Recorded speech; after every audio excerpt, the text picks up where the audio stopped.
When you're training hard for the triathlon, you work up a real solo thirst. Extra tangy lemon solo crushes a man-sized thirst. And in this tough competition, the only place for a solo man to be is first.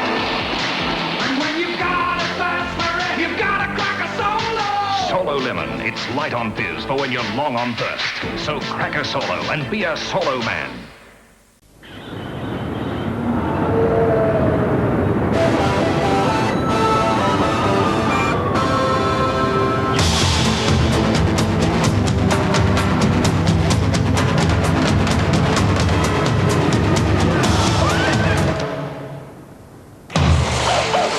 Extra tangy lemon solo. Light on the fizz so you can slam it down fast.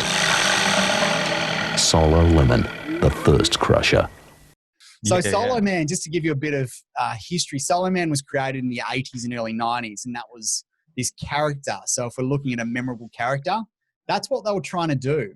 And they were really trying to tap into the subculture, and the identity at the time, which is really strong, was this sort of iconic Australian masculine character. You know, it was also the time of, you know, Crocodile Dundee. So this flavor, like VB, if you're looking at another brand that tapped into it incredibly well, VB, you know, they owned this identity from a beer perspective with masculine Aussies.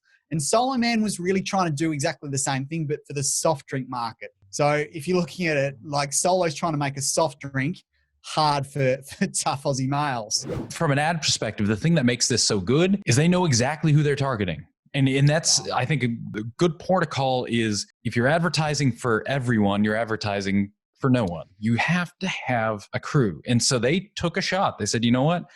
We're going to go just for that hard bloke. We're going to take a drink that they probably shouldn't drink, and we're going to try and hit them with it, and let's see if it works. But the joke is by making it so specific to them, everyone knows what you're doing, so no one feels put out by it. There's not going to be a woman who's like, well, I guess that's not my drink, or a soft bloke who's like, guess not for me. No, we're all going to be a part of it. You've just made it clear that this is kind of your identity. This is what you want to do. Go to town. Well, this is interesting because there's also several case studies on this exact same strategy. You know, there's a chocolate bar in the UK that was aimed at, you know, the hard truck driving males. But if you're looking at who's actually buying this product, it drastically over-indexed for females. But yeah, in terms of the execution, like really basic stuff, but just getting it right. Like yellow is definitely their hero theme. Got the yellow in the kayak, the yellow paddles, the yellow bird. And then if you're looking at product preference, like they've got this hero shot with this beautiful, fresh-looking can that's dripping with ice-cold condensation. And like if you're mildly thirsty, like your saliva glands are getting going as a result of watching it, and you've got this crisp, like the psh, like as the can's opening, like it's absolutely sensational. Like, and I'll be honest with you, I've been here for 10 years. I know of Solo, never had one. After watching that, I wanted one. It was like the first time I felt like, now I know what you do. Okay, let's give it a whirl. Come on.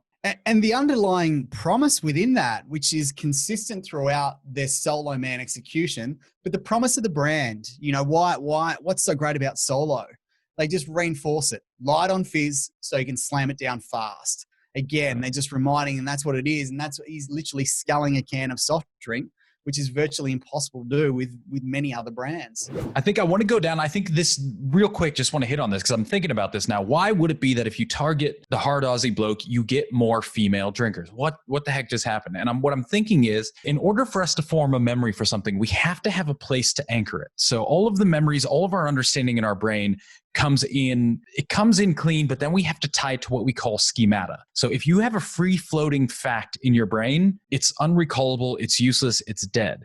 Only when that fact gets locked down into a larger schemata and goes, oh, this is where this belongs, that's when it becomes usable knowledge for you. So if an advertisement is generic and just say, this is good, this is great, I got literally nowhere to put it. It just floats in my head and I'm like, is it down? Is it round? I don't know what's going on. But once you target somebody, then at least, even if it's not me, I have a schemata to put it in. I can say, okay, the hard Aussie bloke, I know that guy drinking a soda. Okay, cool. Boom. Now I have a spot for that memory. And now even that I'm a woman, now I can make the judgments by myself. I don't have to be part of that schemata to understand it. But now that I have it categorized, I can say, yeah, I support that. Let's go. So you've got males, call it masculine Aussies, using this product, but then you've also got wives, daughters, sons watching masculine dad drink this product. And now they're like, oh, I've got social proof. It's validated. This should be a product. I'm going to sample some.